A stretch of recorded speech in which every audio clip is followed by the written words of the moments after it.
Hello বন্ধুরা, good afternoon. সকলে ভালো আছো আশা করি। আমিও খুব ভালো আছি। আজকে আবার তোমাদের জন্য একটা মিনি ব্লগ নিয়ে এসেছি। পুরো ব্লগটা দেখতে থাকো, আশা করছি ভালোই লাগবে। তো আজকের দিনটা কিন্তু ছিল রবিবার। রবিবার দিন তো তোমরা জানোই যে রেমাল এইরকম ঝড়ের তাণ্ডব হওয়ার কথা ছিল।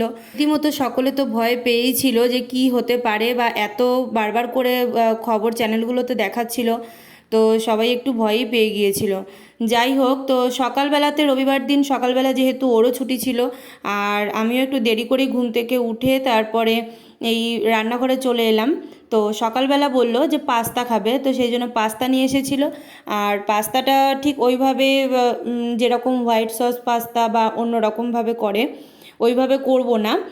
নর্মাল যেভাবে আমরা বাড়িতে চাউমিন করে খাই বা পাস্তা, আলু পেঁয়াজ তারপরে ডিম আরও সবজি থাকলে যেরকমভাবে ভেজে খায়, এগ পাস্তা যেমন হয় আর কি, ঠিক ওই রকমভাবেই করছি।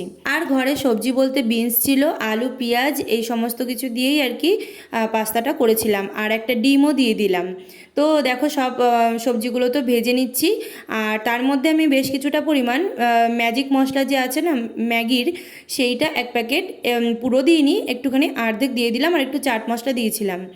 আর এই দেখো একটু সয়া সস দিয়ে দিলাম। দেওয়ার পরে সব কিছুকে মিশিয়ে নেওয়ার পরে পাস্তাটা যেটা সেদ্ধ করে রেখেছিলাম, জলের মধ্যে অবশ্যই করে কিন্তু সেদ্ধ করার সময় নুন আর একটুখানি সাদা তেল দিয়ে সেদ্ধ করবে। তাহলে কি হবে, পাস্তাগুলো কিন্তু একটার সঙ্গে একটা লেগে থাকবে না। এই দেখো কতটা ঝরঝরে হয়েছে। তো এই দেখো আমার পাস্তা তো রেডি হয়ে গেছে, যে দুটো প্লেটে বেড়ে নিলাম আর কি দুজনের জন্য। আর সকালবেলাতে তো সকাল থেকেই অল্প অল্প করে বৃষ্টি হচ্ছিল, মেঘ পুরো মানে আকাশ পুরো ভার হয়েছিল।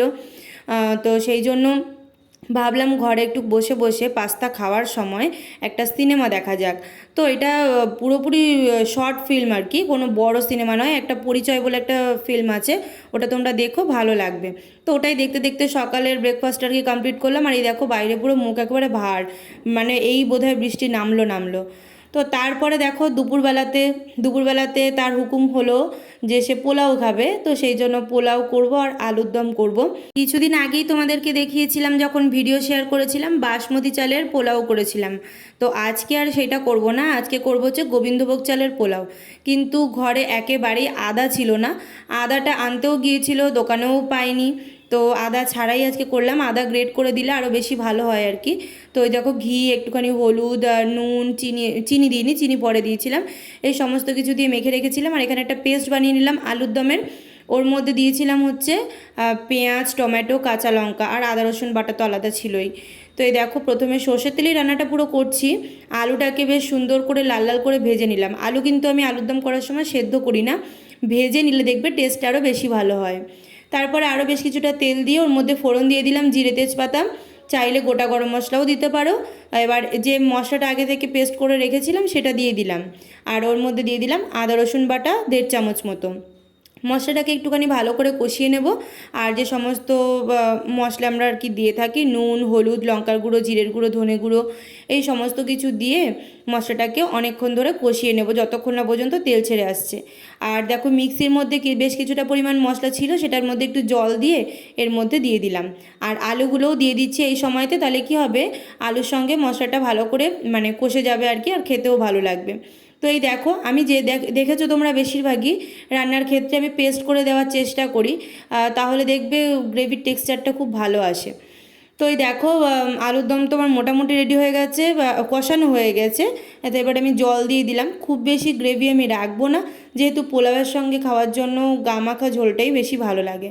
তো সেই জন্য জল দিয়ে দিয়ে দেখো ফুটছে, ফোটা হয়ে গেছে, আর আলুগুলোও ভালো মতো সেদ্ধ হয়ে গেছে।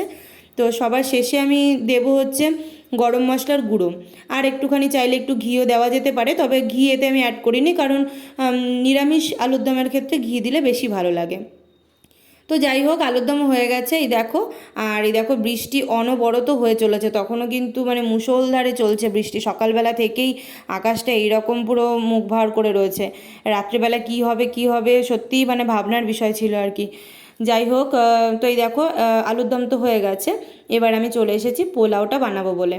তো সাদা তেলও আমি দিয়েছি, আর বেশ কিছুটা পরিমাণে ঘিও দিয়েছি। ঘি সাদা তেল মিশিয়েই করি যতবার পোলাও করেছি।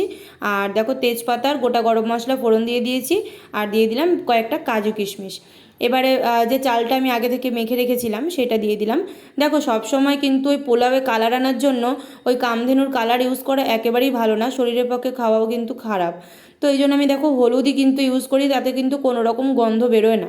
কারণ বাসমতি চাল দিয়ে করা হোক বা গোবিন্দভোগ চাল দিয়ে করা হোক, সবগুলোরই কিন্তু একটা আলাদা নির্দিষ্ট চালের গন্ধ রয়েছে। সেটাই কিন্তু, আর এই যে ঘি দিচ্ছি এই সমস্ত কিছুতে কিন্তু ওই হলুদের গন্ধ একেবারেই থাকে না। তো দেখো একটা কাঁচা লঙ্কাও দিয়ে দিয়েছিলাম, আর জলটা কিন্তু অবশ্যই পরিমাপ বুঝে বুঝে দেবে, কারণ যদি 2 কাপ চাল দাও 4 কাপ জল দেবে এইরকম। তো এই দেখো হয়ে যাওয়ার পরে বেশ কিছুক্ষণ ঢেকে রাখবে, দেখবে আস্তে আস্তে পুরো একদম ঝরঝরে হয়ে যাবে। তো এই যে পোলাও আমি বেড়ে নিয়েছি আর আলুর দম দিয়ে। তো দুপুরবেলা তো খাওয়া দাওয়াটা ভালোই হলো আর কি, মোটামুটি পোলাও আমার ভীষণ পছন্দের খাবার, আর আলুর দমও। তো এই দেখো বৃষ্টি একটু কমেছে, আবার দেখো মেঘ করে আসছে। তো বিকাল প্রায় হতে যায়, আর এই দেখো দোকান থেকে পনির নিয়ে এসেছে, আর এদিকে 2টো লস্যি নিয়ে এসেছে, আর পোস্ত নিয়ে এসেছে। কিন্তু খবরে এমন অবস্থা দেখাচ্ছে যে মনে হয় এই বোধহয় ঝড় আসবে। তো সেই জন্য রাত্রিবেলাতে যদি কারেন্ট না থাকে, সেই জন্য তাড়াহুড়ো করে কোনো রকম রাত্রে রান্নাটা করলাম। মুসুর ডাল সেদ্ধ বসিয়ে দিয়েছিলাম, আর এখানে দেখো আলু ভাজা করছি। আলু ভাজাটা একটুখানি শুকনো লঙ্কা ফোড়ন দিয়ে আর একটু কালো জিরে শুকনো লঙ্কা দিয়ে আর এই যে পোস্ত দিয়ে আলুটাকে ভাজছিলাম ডাল দিয়ে খাওয়ার জন্য। আর ডালটাকে আমি পেঁয়াজ ফোড়ন দিয়ে আর কি করেছি। আর এদিকে দেখো ভাত বসিয়ে দিয়েছি, আর করব হচ্ছে ডিমের অমলেট। তো এই দেখো রাত্রেবেলাতে যদি বৃষ্টি মানে এত যদি ঝড় আসে, তখন তো বেসিক্যালি কারেন্ট তো অফ হয়ে যাবেই। তো সেই জন্য তাড়াহুড়ো করে নিলাম আগে আগে। আর এই দেখো ডিমের অমলেটও হয়ে গেছে। আর সেদিন তো কেকেআরের খেলা ছিল ফাইনাল, তো কেকেআর তো জিতে গেছে, খুবই ভালো লাগলো আর কি।